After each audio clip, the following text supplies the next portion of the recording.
The built-in reporting features with Splunk are pretty handy. Reporting can get much more advanced, but let's look at the features that come right out of the box.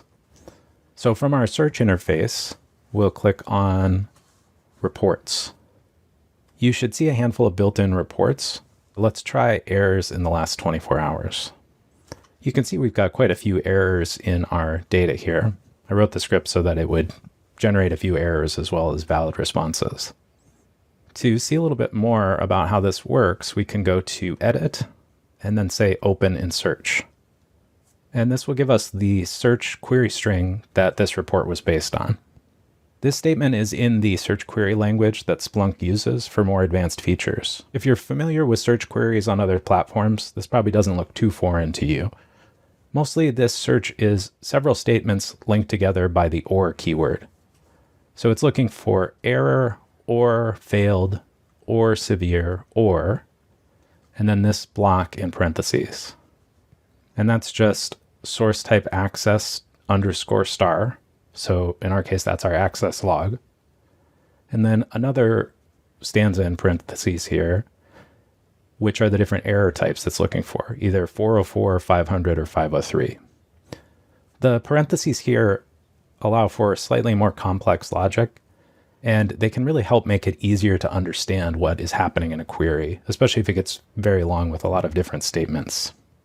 We'll cover that more a little later.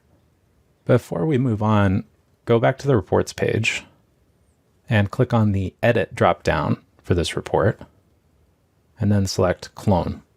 So here we can make a copy of this report so that we can edit it without losing the original. I'll just leave the name the way it is and say Clone, and then click Open in Search.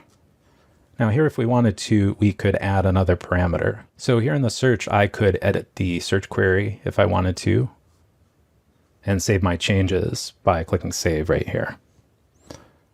I'll go to View, say Don't Save, and here's my cloned report. The other thing we can do is edit the schedule, and also edit some other features here. I'll just open up the schedule. For this one, since it's 24 hours, we'd probably say run every day. So we could set this to run every week. And although this report is called errors in the last 24 hours, there's a note here that scheduling the report will remove the time frame, the time picker. So we'd actually want to make sure the time range matches the time period that we're running the report. Feel free to play around with this and get an idea of how this works.